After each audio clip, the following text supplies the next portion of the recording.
All right, so what's up, guys? So I wanted to make a quick video on just some best practices on setting solar appointments on the phone.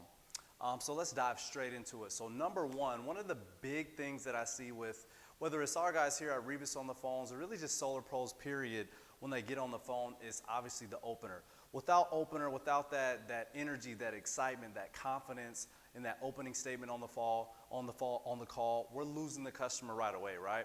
So one of the very first tips that I want you guys to do when you get that customer on the phone finally is to just stop saying, "How are you?" Worst. But do you know what that does to a customer, whether it's B2B or B2C, when you finally get them to pick up the phone and you go, "Hey, Jane Doe, this is such and such calling from blank, how are you?" At this point, because of the amount of sales calls that we've all gotten, it triggers our brain to say, this is a sales call. This person wants something from me and I don't have time for it. I probably don't need it. So the number one thing is to eliminate "how are you?" "How's it going today?" from your opener, right? No go. Just stop saying it altogether. Number two, customers don't need your full background, right? Be on a first name basis. That's number two. So both with the customer, my handwriting is absolute chicken scratch. So I'll get some subtitles on this bad boy. First name basis. "Hi, this is Richard. I'm with Rebus Energy. We're returning your call." First name basis. So I'm going to use my first name. I'm Richard with Rebus. "John, I'm calling you about blah, blah, blah, blah, blah," right? So first name basis only. So number three, stay away from either industry terms or marketing terms. And a lot of times it kind of seeps out of us naturally. Customers are like, "Well, where'd you get my information from? And I inquired a long time ago," or things of that nature, right? We want to be like, "Well, we got you off the lead off Facebook. We were running a campaign in that area for this promotion." And stay away from words like lead, campaign. I've heard people mention the word funnel, right? Or even like free quote. All of these industry terms that we feel like we need to explain to the customer so they have a greater understanding, but we're saying all salesy and businessy things that to the customer screams, "They want me to buy, they want me to buy, they just want my money." So be a human being. You know your industry in and out, the customer doesn't, so leave the industry terms in the office. So what we're gonna do is we're gonna avoid industry lingo altogether. Number four, maintain call control. 100% you want to keep control of the call. What that does not mean is we talk over the customer. We gotta get every word in. If they start talking and we're going objection back and forth, we want to keep our voices louder so that our tone is, I hate when people do that. Like, it's the worst. You want to fight someone down to ultimately purchase your product. That is a way to get burnt out really fast on the phones and to ultimately not make a lot of money.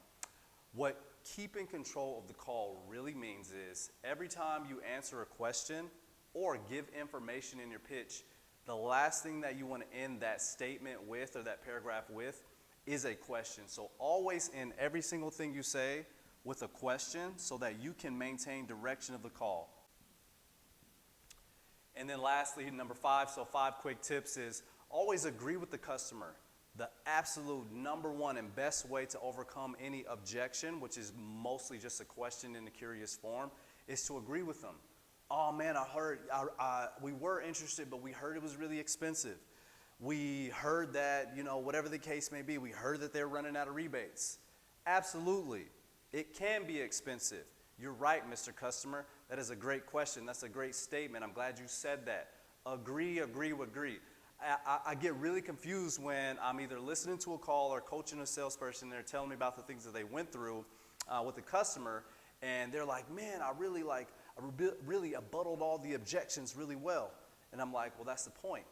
You can't make someone feel stupid and then expect them to be on the same page as you and get them to the same destination, because you're butting heads. So you want to agree with everything they say. That's the first part. When you agree with them, it completely disarms them. They don't feel stupid about what they just said. So a lot of times, again, when we have a customer who's not very familiar, they did fill out that lead form, but also when they were clicking around on town, they saw Joe Schmo paid, $70,000 for his solar system, and so they're thinking 70 grand. Like, that's a ton of money. Like, that's a brand new car. Like, I can't afford that. So when the call comes, they're telling you they're not interested, when in reality, it's just that they have some information that they really don't understand. So then when they tell you, like, yeah, we were really interested in this thing, but it's just too expensive. And then the first thing that you tell them is, no, it's not expensive at all. We take care of all the upfront costs and all this other stuff. You know what that does to a customer? Red flag. Customers are not dumb. So they just looked YouTube, Google, Facebook. They looked everywhere, right, when they were looking at this thing at 2 a.m. in the morning 4 days ago. So agree with them. Absolutely. It can look expensive. Every system is different. You're right. Solar is not the cheapest, but let me tell you how it works. So agreeing with them is not necessarily me telling them, like, yeah, this is expensive and I'm building a further wall from getting them on the same page. It's actually a way for me to bring down that wall and gain trust with the customer. So just 5 quick tips to help us set more appointments on the phone.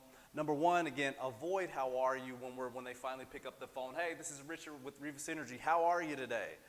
I'm busy, man. Like, don't ask me that. What do you want? So let's eliminate that from our vocabulary. Number 2, first name basis. Repeat their first name over and over and over as much as you can, as well as your name. Even if they're driving or if they're kind of busy, you keep saying their first name over and over and over, their subconscious is going to feel more connected to you, just like you're a family member or a friend. Number 3, avoid industry lingo. Avoid any solar lingo. Assess your customers. If they're very well versed in solar, then yeah, you can use that. But especially on the lead gen side, don't say lead, don't say ad, don't say campaign, don't say free quote. Free quote is a whole nother story, but everybody in the industry, let's stop saying that altogether. So race to the bottom.